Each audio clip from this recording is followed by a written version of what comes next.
what I'm getting to now in this particular section of healing is emotions. When people are depressed, when people have their fights with each other, or whatever, the relationship blues, all of you have had them, you know the problems. You watch TV or whatever, you see it's just ad after ad after ad of what? Put this into your mouth, this miracle, this wonderful taste. It's food, food, food, food. You walk down the street and there's restaurant after restaurant. What I'm trying to get to is people's emotions. When they're depressed and when they're angry or whatever, they'll often consolate their depression or their sadness or their loneliness with eating. There's two types of things that people do. One, they'll take the drugs, it can be smoking, other forms of drugs. It can be antidepressants, the medicinal drugs that are legal, that are very deadly. And how many people take antidepressants out there in that society? All of these things is based on people's emotions. And it's the solar plexus, it's the emotional interrelationships, the depression, the anxieties, the worries. That's the main cause of sicknesses and diseases. Not only do the emotions devitalize the body, when you're emotional, you're throwing out of you the astral plane energy, emotional energy, right? Your chakras being active and the substance is always being dissipated. So it's weakening that area of the body. Now, when you understand the chakras, the 7 main chakras, the endocrine glands are the externalizations of the 7 main chakras. Now, the organs of the body are the externalizations of the minor chakras. Therefore, you have what we call the stomach center, what I call the stomach center anyway in my books, the liver center, the diaphragm center. The solar plexus also, the externalization is the intestines, and then the pancreas, the pancreatic juices. That's the externalization of the stomach. So what I'm now getting to, there's all these minor chakras that the physical organs are the externalizations. And then there's the next level down, and then eventually we get to the acupuncture points. Acupuncture deals with the tiniest chakras in the body. So where we're now talking about is energies, right? The type of energy you pump into your body gets sunk into your organs, either your endocrine glands or your physical plane organs. So what type of energy is it? Is it the energy of worry, fear, hatred, spite, anxiety? You're living with somebody who you're fighting and bickering with all the time. And there's lots of relationships like that. People then either eat to compensate or they take alcohol, take other forms of drugs, antidepressants. All of this mechanism sinks into the body. But the main area in this particular case is your stomach, the pancreatic juices. You can see that then is devitalized. Now, if your energy field, the organ, for instance, is overactive, there are 2 types of sicknesses that come as a consequence of overactive chakras. One is cancer. A cancer is an organ of your body or portion of the organ of the body where the cells are growing at a rapid pace, far faster than the other cells. And that causes problems, right? If you are overstimulating a chakra, one of these minor chakras with energies, because of your worry or whatever the organ is, depending on your focus of your consciousness, energy follows forward. The energy goes through the chakra because you're overstimulating it. It goes into the organ. And what happens? It lays the groundwork for cancer.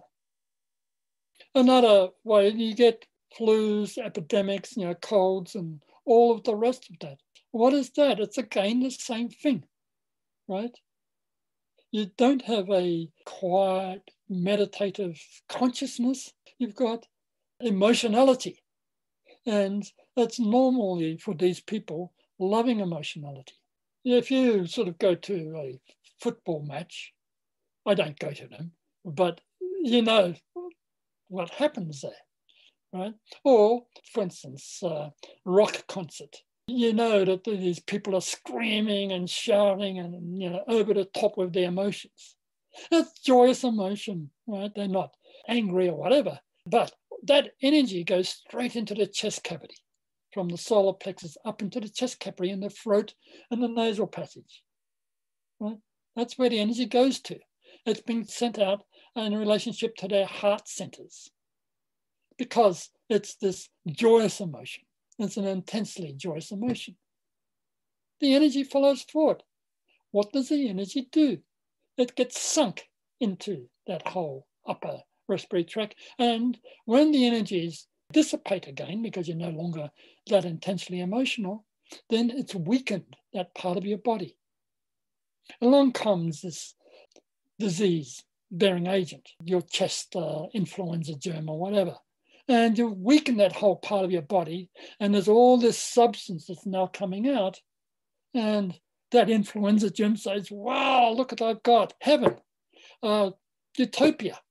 The energy field is what it can live in.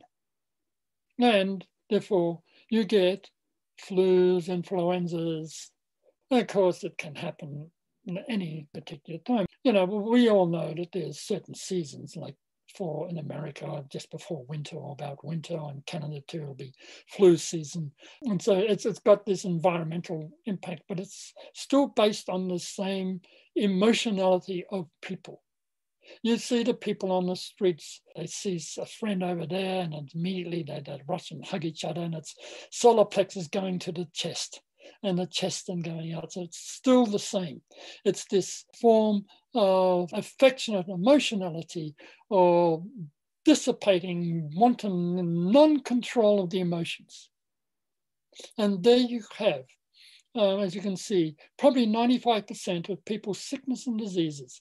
The non-control of the emotions produces depression, anxieties, worries, and therefore they follow that up by overeating, taking more cake or whatever it is that's sweet, which is full of carbohydrates and white sugar and white flour, all the rest of it chemicalized, or they take in an intoxicating drug, they'll take the alcohol, take antidepressants, or whatever it is. It's the emotions. Or they're busy being exuberantly joyous with friends, or football matches, or dancing away at a pop or rock concert, or whatever it is that does the same thing. You're weakening that area of the body. The substance then comes out at the appropriate time. When you're no longer doing that, then it produces disease-bearing bacteria can come in and breed. Now, you had a question?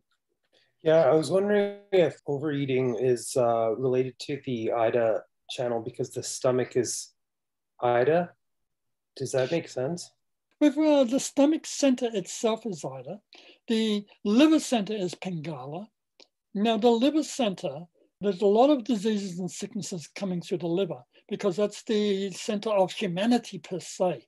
These loving types of emotions are of humanity. The stomach center is more anger, hatred, irritation. But remember, in between is the solar plexus center. And the solar plexus center is Nova, Ida, and Pingala. It integrates those two energies through its petals. Sends its two hands, one going down, one going up. So those petals brings the energy. See, the solar plexus center, and we're talking about emotion, deals with the watery substance of humanity. Now, the watery substance of humanity is everything to do with their emotions.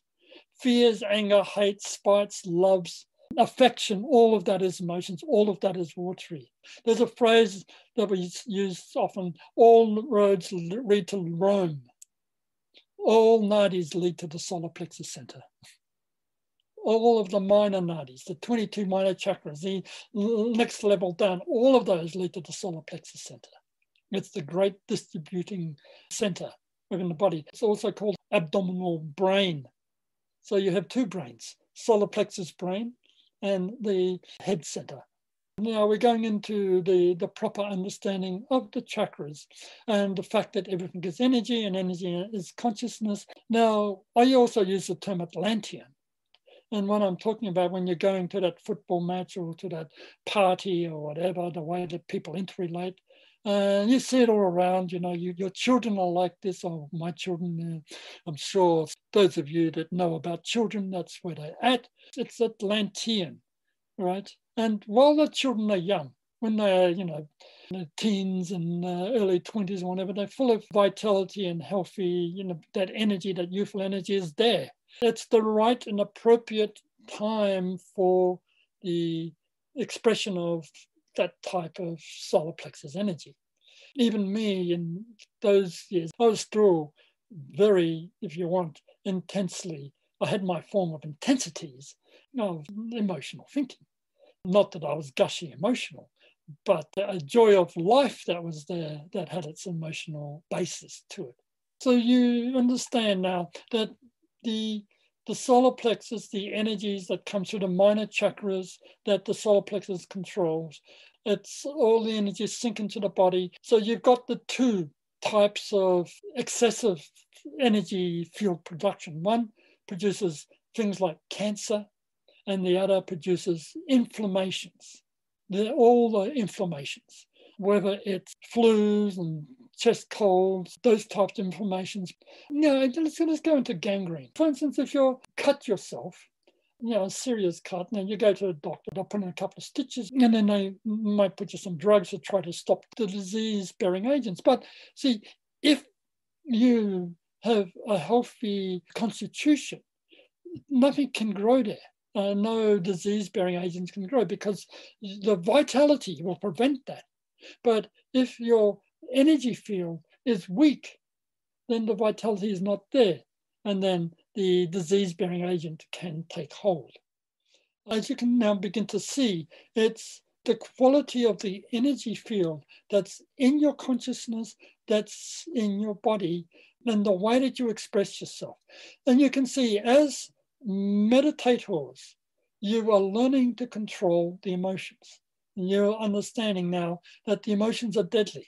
It's not just deadly because of the fact that it produces sickness and disease, but it also produces extremisms of consciousness. It prevents you from thinking properly because emotional thought clouds rational thought. It produces a type of blindness, an idea fix, fanaticism. The Christians and the fanatical Christians or the fanatical Muslims, you know what they can do in the name of their religion. That's all emotions. The highest aspect of the emotions is devotion, aspiration. Devotion, aspiration is what we're engendering or producing. But the next step is that energy which produces the transformation of consciousness, which vitalizes all of your meditation mind or your thought structures. Once you get rid of the negative aspects of the emotions of the solar plexus center, all you have left then is an energy generator. And the energy generator then is that which backs up your high aspiration, which intensifies your will, your driving ambition to do things, to achieve, the energy that assists you to do your meditation work, that gives you this one-pointed focus. The solar plexus center still has its viable function, but it's not anymore aberrant or made aberrant by the watery aspects, the perversion of consciousness that produce blindness because you think that you are right and in fact you're not seeing clearly. You can see that as you do your meditation work, as you become more and more internally calm and serene, then you are producing healing. Meditation has healing in its wings. You're working directly with devas. You're overcoming all the tendencies to sickness and disease in your body. There's no more major energy sinks. You're moving the energies from below your diaphragm upwards. But those energies are now vibrant and clean energies, not those that are based on dissipating emotional murk, the swirling grayish and brownish and all the other colorings of the aura that the emotional people have. That no longer is there. What you have instead is forms of light. and that light is healing. There's no darkness there.